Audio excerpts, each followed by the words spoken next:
Good morning! Ako pala si Auntie Jen, pero mas kilala ako bilang Bebski Vlogs. Ang vlogger ng Hong Kong. 8 years na dito sa Hong Kong, pero hanggang ngayon wala pa ring ipon, lalong nabaon sa utang. So, ito palang aking daily routine na mag-isa. Mag-isa ako ngayon kasi yung kasama ko, si Mary Jo, ay nasa quarantine. At si sir ko naman ay nasa business travel. So, si sir kasi ay tumutulong sa amin every morning kasama ng mga anak niya maghatid sa baba. Kaya hindi kami masyado nahihirapan. Si Joe naman, syempre, nandun sa quarantine dahil may sakit. Pero yung nanay nila ay, haha, mas malakas pa sa baboy ang hilik niya. Charis. Sana all, ganon, no? So, pinapaubayan niya sa amin lahat ng kailangan ng mga anak niya. So, sa kanya naman ay busy-busy sa trabaho niya. So, parang mas nakakapagod maging auntie, no? Good morning. Today is Wednesday. And the little monster is wake up. Eating their Every breakfast. day need to cry, cry, cry. It's not really. Oh, quickly na. Not every day I need to cry. Yeah, not every day. Okay, quickly. So, every morning, alam nyo ba, nagiging artista ako kasi kailangan ko akong mag-signature. Ako yung parents, ako talaga mag-signature.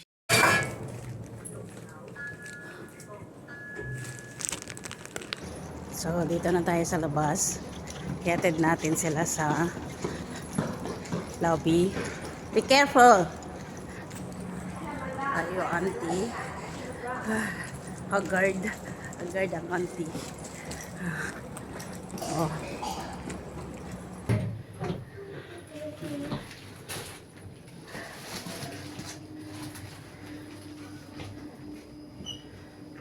Unless me, unless you, unless you. Ito na yung car. Car.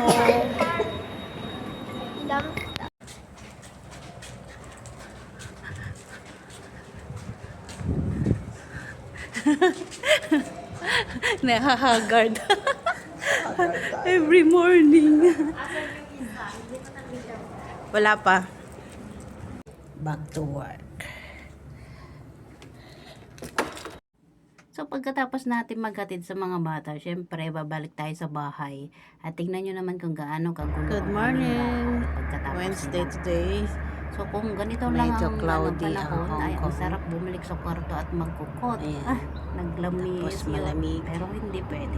Tingnan nyo, may moon pa. Kailangan natin ating mga napag-iwanang trabaho. May moon pa. Lalo na ngayon, mag-isa ako, kaya kailangan natin magbilis ang pagtatrabaho, paglilinis. Buhay na buhay pa yung konti, meron tayong pahinga after ng paglilinis natin sa bahay. So, kailangan natin iligpit yung mga kalat sa sala bago bumangon si madam kasi yung mata niya masulsulok di mata na no makita na nga nawara itibalay na.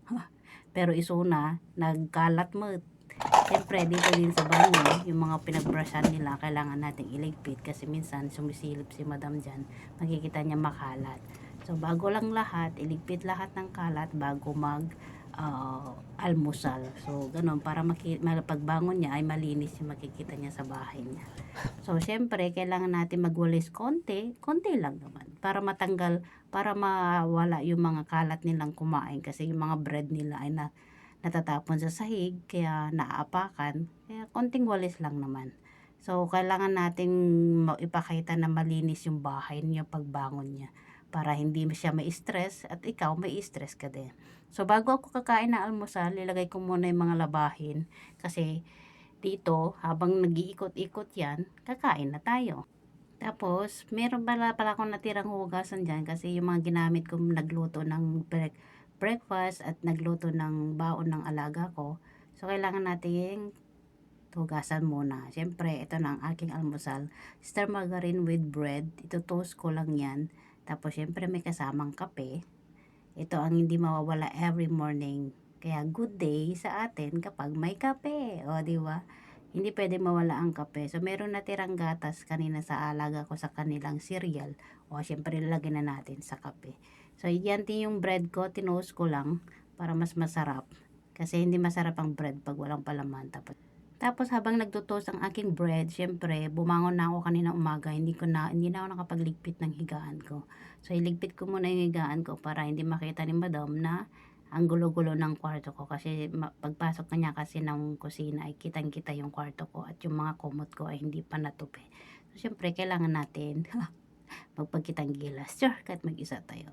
So, papakita ko ang aking mga ginagamit. Shampoo, apple juice, beauty white capsule, at sunscreen. Meron din akong rejuve set dyan. So, ayan lang nagpapaganda sa akin every morning. So, ayan ang aking bread toast with star margarine. So, kain na tayo! Breakfast, toast bread with star margarine. Oh. Tapos may kasamang itlog. Siyempre, kape. Oh, basal na tayo. Pampalakas, magkuskus. So, habang kumakain ako dyan, tulala na yung mata ko, yung isip ko, kasi nag-iisip ako kung ano lulutuin ko ng lunch at saka dinner. So, di ba kumakain ka pa lang, pero nag-iisip ka na kung ano niluluto mo. Ay, buhay OFW.